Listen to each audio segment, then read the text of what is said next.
மகள் திருமணத்திற்கு வராததால் கிங்காங்கிடம் சாரி கேட்ட பிரபலம்.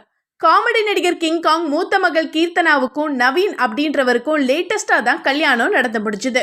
அதை தொடர்ந்து திருமண வரவேற்பும் ரொம்பவே கிராண்டா நடந்துச்சு.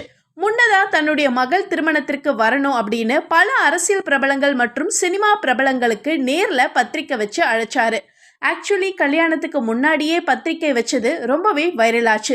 ஸோ கல்யாண செலவு இன்னும் அதிகமாகிடுச்சே அப்படின்னு சொல்லணும். வீடேறி போய் நேர்ல அழைச்சும் பல செலிபிரிட்டிஸ் வரலன்றது பெரிய ஏமாற்றம் தான். அந்த வகையில நடிகர் மன்சூர் அலிகான் கல்யாணத்துக்கு வராததுக்கு சாரி கேட்டு ஒரு வீடியோவை வெளியிட்டிருக்கிறாரு. ரொம்ப வைரலான அந்த வீடியோல அவர் பேசும்போது, கிங்காங் வெரி சாரி, என்னால கல்யாணத்துக்கு வர முடியல. மதுரையில ஒரு ஷூட்டிங்ல மாட்டிக்கிட்டேன். அது சின்ன நிறுவனம், அதனால வர முடியல. சென்னை வந்ததும் கண்டிப்பா வீட்டுக்கு வந்து மகளையும் மருமகனையும் பார்க்குறேன். பிரியாணி எடுத்து வைன்னு ரொம்பவே உரிமையா பேசியிருக்கிறாரு மன்சூர் அலிகான். ஆக்சுவலி